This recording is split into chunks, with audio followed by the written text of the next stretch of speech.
تو آپ نے جو ہی لن لگایا شروع میں یہ، تو اب آپ نے کیا کرنا ہے، تمام نون جو ہے جس طرح لم سے گرتے تھے تو لن سے بھی نون گرا دینے ہیں، یعنی لم کی طرح لن بھی کیا کرتا ہے، نون کو گرا دیتا ہے، تمام نون ختم ہو جائیں گے۔ اب ہو جائے گا لن یضربا، لن تضربا، لن یضربو، یعنی آپ نے پہلی تبدیلی کیا کرنی ہے، لن پہلا کام یہ کرے گا کہ جہاں جہاں حرکت ہے وہاں حرکت ختم کر دو، اور جہاں جہاں پہ نون ہے اس نون کو آپ گرا دو، اور لیکن بالکل اسی طرح دو نون جو ہے، چھٹا اور 12واں جو نون تھا، اس دو نونوں کو یعنی جمع مؤنث غیب اور جمع مؤنث حاضر کا جو صیغہ ہے، ان دو نونوں کو آپ نے نہیں گرانا، جس طرح لم میں آپ نہیں گراتے تھے، وہ جیسا صیغہ ہے ویسے ہی رہنے دینا ہے۔ کل 3 کام ہو گئے۔ پہلا کام حرکت گرا دو، نون ہے تو نون گرا دو، لیکن دو نون چھٹے نمبر 12 نمبر والا صیغہ جو ہے جمع مؤنث غیب جمع مؤنث حاضر، ان دو کے اندر سے کوئی تبدیلی نہیں کرنی۔ یہ لن آپ کی لفظی تبدیلی کرے گا۔ اب یہ تو لفظی تبدیلی ہو گئی، اب اس کا مطلب کیا بنے گا، اس کا معنی کیا بنے گا؟ تو یاد رکھیے لن جب لگے گا تو اس کا ترجمہ مستقبل والا ہو جائے گا۔ ویسے تو آپ کو پتا ہے مضارع کے اندر 2 زمانے ہوتے ہیں، موجودہ بھی اور آنے والا بھی، لیکن جب لن لگے گا تو اس کا ترجمہ مستقبل والا ہو جائے گا، لیکن خالی مستقبل والا نہیں، نفی مستقبل والا، یعنی کسی کام کا آنے والے زمانے میں نہ ہونے کا، اور خالی بھی نہ ہونا نہیں، تاکید کے ساتھ، پختگی کے ساتھ، لزوم کے ساتھ نہ ہونا۔ مثلا آپ کہتے ہیں،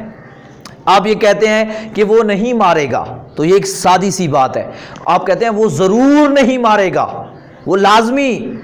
نہیں مارے گا، یعنی آپ اگلے کو یقین دلا رہے ہیں۔ تو جو تاکید کے لیے اپنی زبان میں آپ جو بھی لفظ استعمال کرتے ہیں تاکید پختہ کرنے کے لیے اپنی بات کو، تو عربی میں اگر مستقبل کے اندر کوئی کام نہیں کرنا اور تاکید کے ساتھ آپ اس کو سمجھا اگلے کو بتانا چاہتے ہیں تو آپ اس کے اوپر لن لگائیں گے تو وہ سمجھ جائے گا کہ یہ بات پکی کہہ رہا ہے۔ مثلا آپ نے یہی کہا لن یضربا، تو پہلے ترجمہ تھا وہ مارتا ہے یا مارے گا، اب لن لگا تو اس کا ترجمہ بن گیا ہرگز نہیں مارے گا وہ ایک مرد،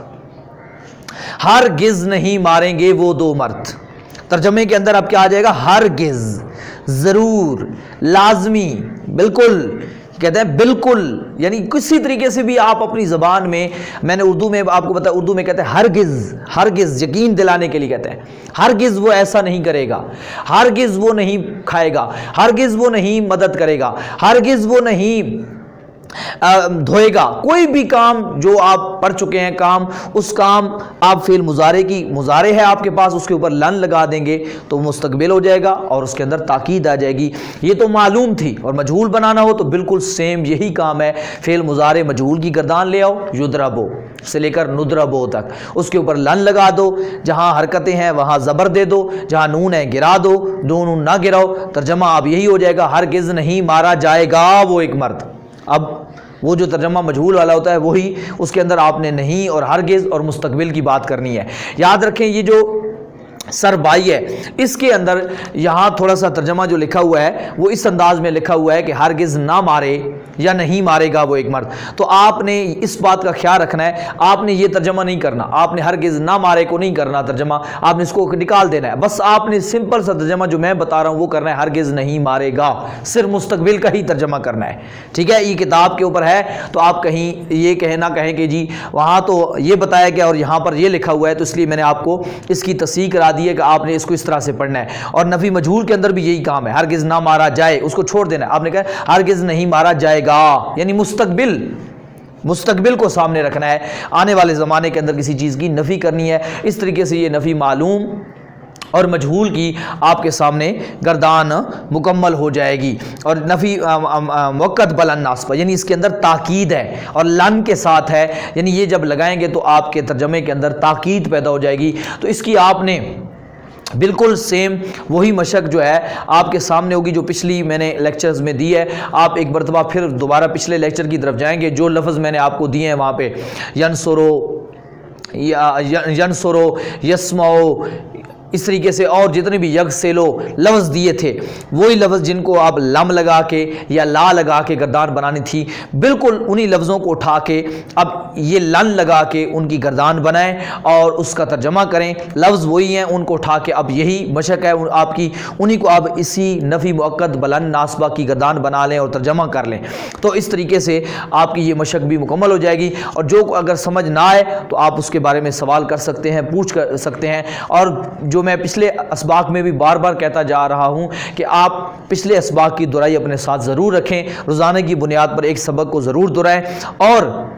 اس سبق کو بھی ایک بار مت سنا کریں، بار بار سنا کریں۔ اور دوسری بات، کوشش کیا کریں کہ اپنے پاس قلم اور کتاب کاپی رکھا کریں، جتنی بھی اہم باتیں ہوں اس کو نوٹ کر لیا کریں تاکہ آپ کے ذہن میں وہ چیز بالکل محفوظ ہو جائے۔ تو آپ نے اس گردان کی مشق کرنی ہے، اس کو یاد کرنا ہے، اور گردان کو یاد کرنے کا جو میں نے آپ کو طریقہ بتایا تھا وہ بالکل عربی زبان کے آسان قاعدے کے شروع میں نے آپ کو 2 لیکچر اس پر موجود ہیں۔ اگر آپ ابھی تک آپ نے نہیں سنے وہ، تو آپ وہاں جائیں اور ان لیکچر کو توجہ سے سنیں کہ گردان یاد کرنے کا طریقہ کیا ہے۔ اگر وہ آپ نے سن لیا تو انشاءاللہ آپ کو گردان یاد کرنا بہت ہی آسان ہو جائے گا، گردان آپ کے لیے کوئی مشکل نہیں رہے گی۔ اس کے اندر میں نے کچھ آپ کو وہاں ٹپس دی ہیں، طریقے دیے ہیں، ان پہ عمل کریں تو انشاءاللہ گردان آپ کے لیے ایک کھیل بن جائے گا، وہ ایک آسان طریقے سے آپ یاد کر سکیں گے۔ اور جو دوست اپنی مشقیں حل کرتے ہیں اور اپنی پریکٹس کو حل کرانا چاہتے ہیں تو وہ کوشش کیا کریں، ہمارا واٹس ایپ نمبر شو ہو رہا ہے تو اس پہ اپنی مشق بھیج دیا کریں،